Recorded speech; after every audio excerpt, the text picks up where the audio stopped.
Strong man refuses to be a victim of the circumstances. He understands that while he may not be at fault for everything that happens to him, he is responsible for how he responds. This mindset builds power because it puts agency back in his hands. Responsibility isn't a burden. It's the foundation of personal strength. If there's one defining trait that separates a strong man from a fragile one, it is this: he takes full responsibility for his life, no matter what. Not partial responsibility, not conditional responsibility. Full.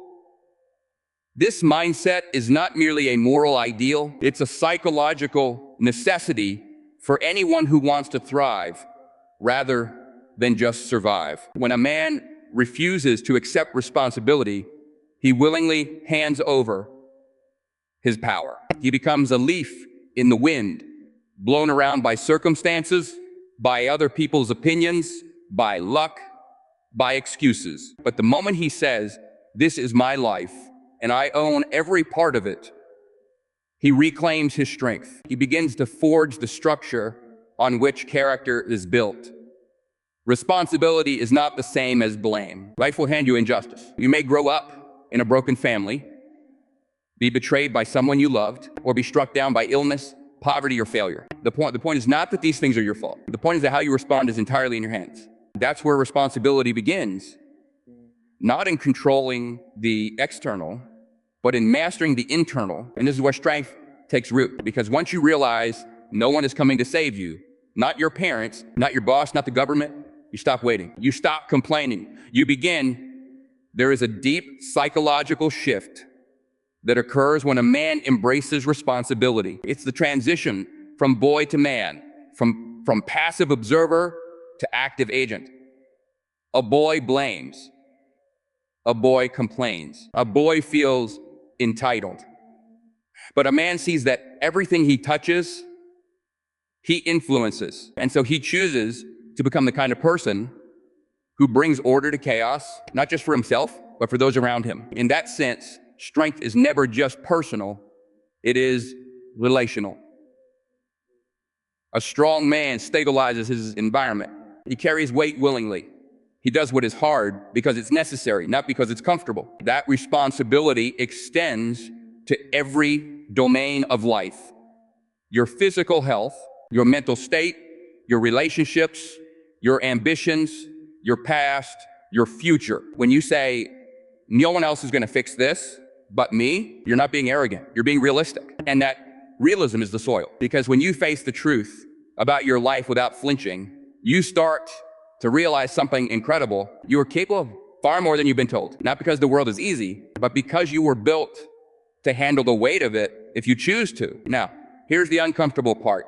Taking full responsibility means you lose your excuses. It means you can no longer blame your failures on your father's absence, your boss's unfairness, or your society's brokenness. All of that may be true, but it doesn't matter. What matters is what you choose to do now with what you've been given. And this is where most people back away, because responsibility is heavy.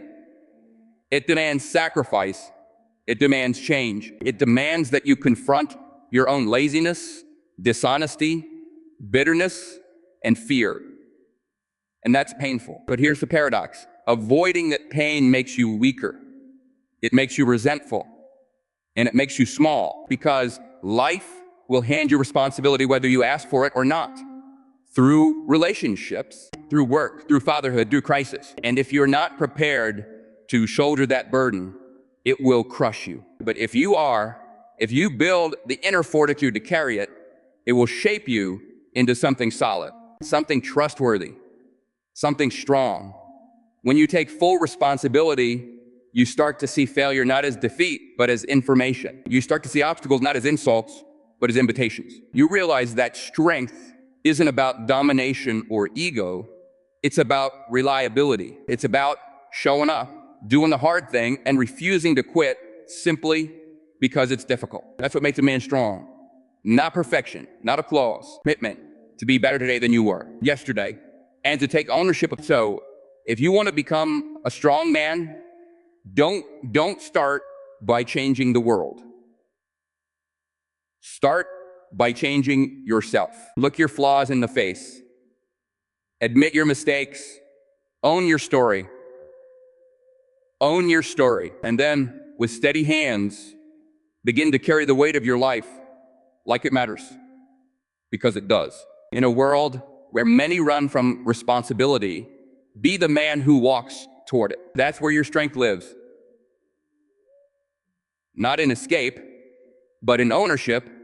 Real strength begins with internal order. A man who cannot regulate his emotions, clarify his thoughts, or discipline his habits will crumble under external pressure. A strong man confronts his own demons first, his fears, insecurities, and transforms them into fuel for growth. Before a man can hope to master the world around him, his job, his relationships, his status, he must first master the world within him. This isn't metaphorical or poetic language.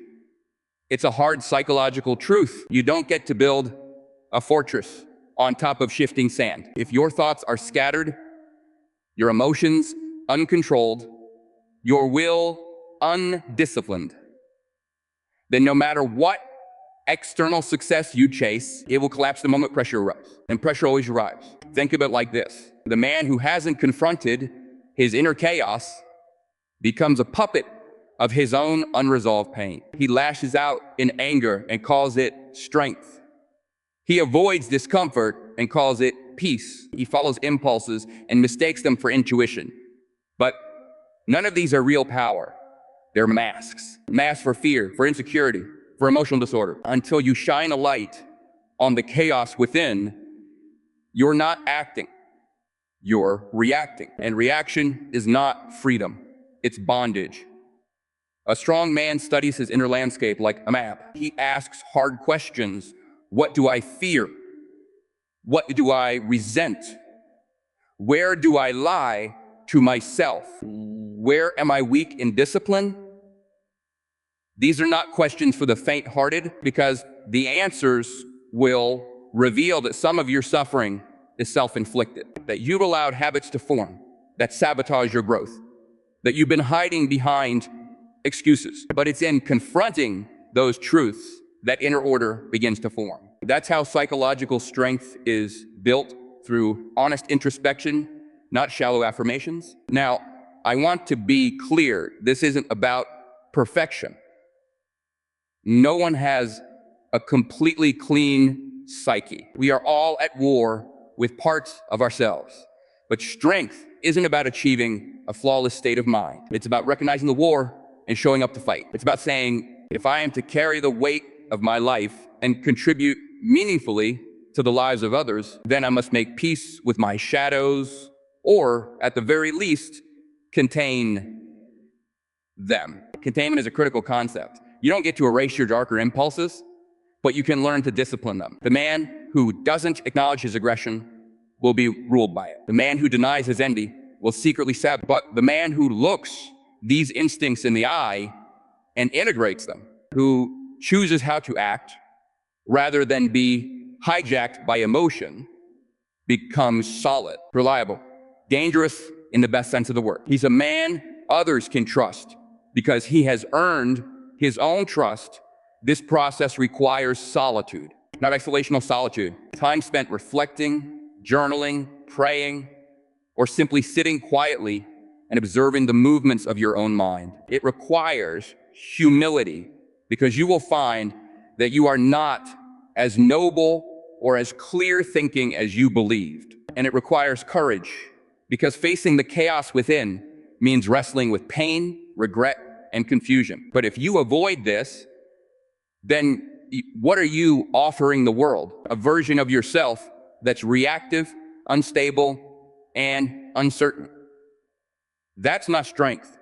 That's spiritual fragility dressed up in bravado. There's a reason the ancient wisdom traditions all emphasize the inner life. Whether it's the Stoics urging control of emotion or the biblical call to renew your mind, the idea is the same. The man who is ruled by his inner disorder cannot lead, cannot love, and ultimately cannot live well. You don't get to outsource this work. No coach, no guru, no book can do it for you. You have to sit with yourself and do the work. And here's what happens when you do. Your vision clears. Your energy becomes focused. Your decisions become intentional. You stop reacting to life and begin to respond to it. That shift, subtle but profound, is where real strength begins. And others feel it. They may not always understand it, but they recognize it. There's a quiet gravity in a man who has ordered his soul. So if you seek to be strong, start by entering the storm within. Face it not with fear, but with a resolve to bring order, clarity, and discipline to your mind. Because once you've done that, then and only then will you be truly fit to face the world outside. Pain is not the enemy, it's the teacher. The strong man doesn't run from discomfort. He leans into it. The growth is forged in struggle, not ease. Instead of numbing his pain or blaming others for it, he uses it to sharpen his character, expand his courage, and deepen his purpose. One of the greatest lies we've been sold is that comfort is the ideal state of being. That if you can just eliminate friction, make life smoother, easier, more predictable, you'll finally find peace. But comfort is deceptive. It dulls the senses. It breeds entitlement. And worst of all, it weakens you. A strong man does not worship comfort. He embraces challenge, not because he enjoys suffering for its own sake, but because he understands something essential. Adversity is the furnace that forges strength. We don't grow in the absence of struggle. That's a hard truth, especially in a culture obsessed with safety, convenience, and emotional softness. But you can't develop muscle without resistance. You can't cultivate courage without fear. And you certainly can't build resilience without failure. Strength, both physical and psychological, is adaptive. Responds attention to hardship, to pressure. Remove all those things, and what you get is not a peaceful man, it's a fragile one. We see this every day. Men who have never been tested crumble at the first sign of rejection, criticism, or failure. They mistake comfort for happiness. And when life inevitably becomes difficult, and it always does, they're unprepared. They blame others. They spiral into self-pity. They retreat into addictions or distractions. And it's not because they're inherently weak. It's because they've never trained themselves to handle discomfort. Training is the key word here. Just like a bodybuilder intentionally lifts more than he's comfortable with to grow muscle, a strong man deliberately puts himself into situations where he must stretch, confront, and overcome. This is not about seeking danger recklessly or creating unnecessary pain. It's about voluntarily choosing challenge over stagnation, pushing into the edge of your capacity, not to break, but to grow. And here's the deeper insight. Adversity is not just something to endure. It's something to learn from. Every challenge carries within it a lesson, if you're willing to pay attention. Failure teaches you humility. Rejection teaches you detachment. Fatigue teaches you discipline. Pain teaches you patience. These are not obstacles to your growth. They are the process of your growth, but only if you don't run from them. Only if you stay with them long enough to let them shape you.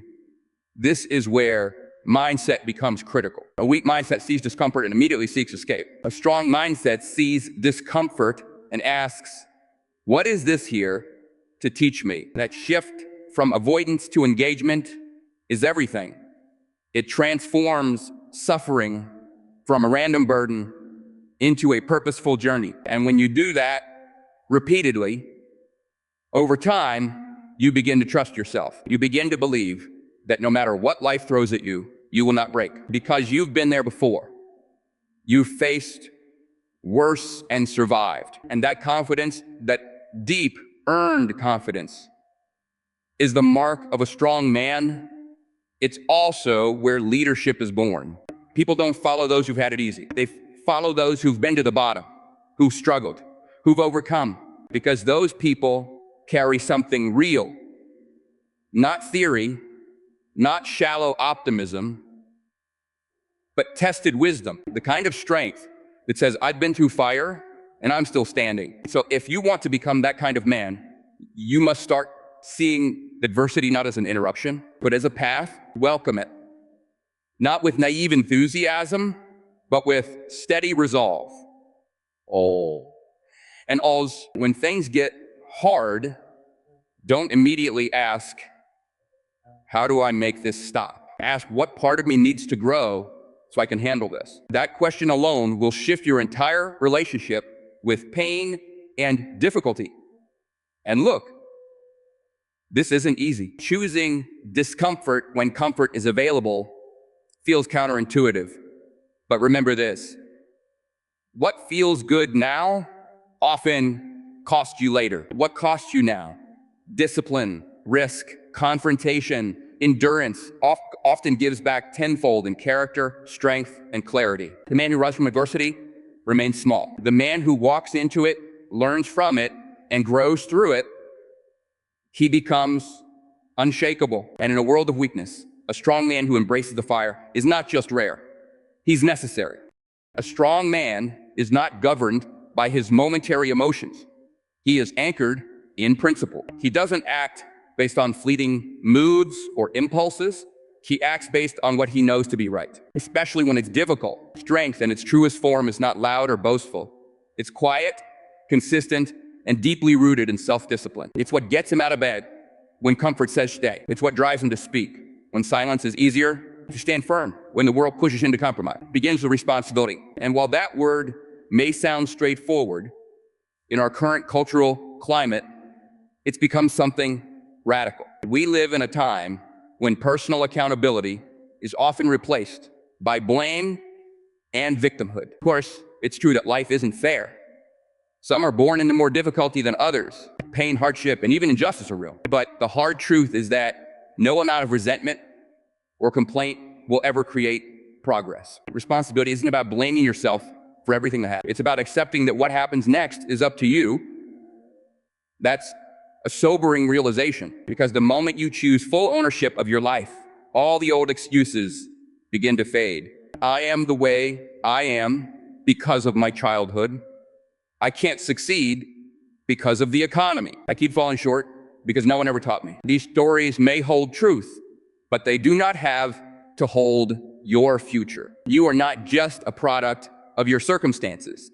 You are also a product of your choices. And a strong man understands that his response is his responsibility. There's deep psychological grounding in this. Viktor Frankl, who endured and survived the unimaginable horrors of a concentration camp, wrote that the last human freedom is the ability to choose one's attitude in any given set of circumstances. Even when everything else is stripped away, the freedom to respond remains. That is the essence of inner strength. Not control over everything, but control over the self. That's what we're aiming for. Now, taking responsibility is not glamorous. It won't get applause. In fact, it often goes unnoticed. It means showing up when you'd rather sleep. Owning your mistakes instead of defending them. It means doing the right thing, not when it's convenient, but when it costs you something. It means tending to your health, honoring your commitments, managing your finances, and being emotionally present for those who rely on you. And perhaps most importantly, it means you stop waiting to be rescued and start becoming someone capable of offering rescue. Hey, this is where meaning is born. Real, lasting meaning in life comes not from pleasure or comfort, but from purpose. And purpose always involves responsibility. The most fulfilling aspects of life, relationships, work, character, faith, they all require effort. But in that effort, in the discipline and sacrifice they demand, we begin to form something solid in ourselves. We become reliable. And in a world full of instability, that reliability becomes a rare and invaluable gift. Ellie, when you choose responsibility, you begin to see yourself not as a passive observer, but as an active participant in your life. You stop waiting for change and start creating it. If something is broken, you fix it. If something's missing, you build it. That doesn't mean doing everything alone, but it does mean refusing to wait for perfect conditions. Because the man who waits for life to get easier never grows stronger. So where do you begin? Right where you are, with what's in front of you. Organize your space, meet your obligations, speak honestly, take care of your health. These aren't minor things, they're foundational. Because a man who can't govern himself has no ground to lead others. Responsibility, in its truest form, begins at the smallest level and expands outward. We are living in a world that needs more of this kind of strength. Not harshness, not control, but men who can bear weight with grace, who take responsibility not just for themselves, but for others. That kind of strength doesn't come from domination. It comes from dedication, from quietly doing what is right day after day. So take responsibility, not because it's easy, not because it's popular, but because it's the only path to becoming someone you and those around you can truly depend on. Strength without purpose is just vanity. The strong man lives for more than pleasure or status. He commits to a mission beyond his ego. Whether it's his family, his faith, his work, or his community, he aligns himself with values that endure. In doing so, he finds meaning. And with meaning, unshakable strength. A strong man aligns his values with action. That sounds simple enough, but it's one of the most difficult and rarest traits that to internal clarity and external courage. Most people live in conflict with themselves. They say they believe in honesty, yet they lie to avoid discomfort. They say they want discipline, yet surrender daily to distraction. They speak of loyalty, yet betray their commitments when temptation calls. The truth is, talk is cheap. It's easy to post quotes about integrity, honor, and grit, but it's something else entirely to live by them when it costs you. A man is not defined by what he claims to believe. He is defined by what he's willing to do, especially when it's inconvenient. The alignment between what you say you value and what you actually do is where real strength emerges. And when that alignment is broken, when your actions contradict your stated principles, you suffer. Maybe not immediately, but inevitably, because you can't lie to yourself without consequence. Your psyche knows, your soul knows, and it erodes your confidence from the inside out. That's why self-respect is so difficult to fake. You can deceive the world, but you can't deceive the part of you that watches everything. Now, some people think they need to wait until they have everything figured out before they act. That's a mistake. You'll never have perfect clarity. You won't always feel brave. But you still have to move forward. You have to choose a direction based on what you value most, and then act it out, even if it's hard, especially if it's hard. And when you fail, which you will, you don't abandon the standard. You realign. You course correct. That's strength. This process requires more than discipline. It requires conviction. Conviction is what carries you when motivation dies. It's what holds you up when the crowd turns against you, when your path isolates you, when nobody claps for your progress. Without conviction, you'll break under pressure. You'll conform. You'll sell your soul piece by piece until there's nothing left of you but an image. But when you act with integrity, your values, you become something very rare and reliable. People can trust you, not just with their money or their time, but with truth, with pain, with responsibility. You become the kind of man who doesn't just say what he believes, you embody it. And that kind of man changes the atmosphere of every room he enters. Let me be clear. This path is not easy. It will cost you. You may lose opportunities. You may lose friends. You may be mocked, misunderstood, or even hated. But that's the price of strength. You can't build a meaningful life without boundaries. You can't cultivate character without sacrifice. You certainly can't develop moral courage by following the herd. That's why you must begin by identifying your values. Not what sounds good, not what's popular, but what you know deep down is right. What do you stand for? What do you refuse to compromise? What matters more to you than comfort or approval? Answer those questions, and you'll start to discover not only who you are, but who you must become. And once you see it, once you see the man you're capable of being, there's no going back. The gap between who you are and who you could be becomes unbearable. And that's where transformation begins. You begin to act differently. You speak with more clarity. You walk with more weight, not because you're perfect, but because you've decided to live aligned. So live in a way that makes sense to your deepest convictions. Let your actions testify to what you believe. And when you fall short, don't justify it, correct it. Because a man who consistently aligns his life with his values does. He does inspire others. He becomes someone he can truly trust.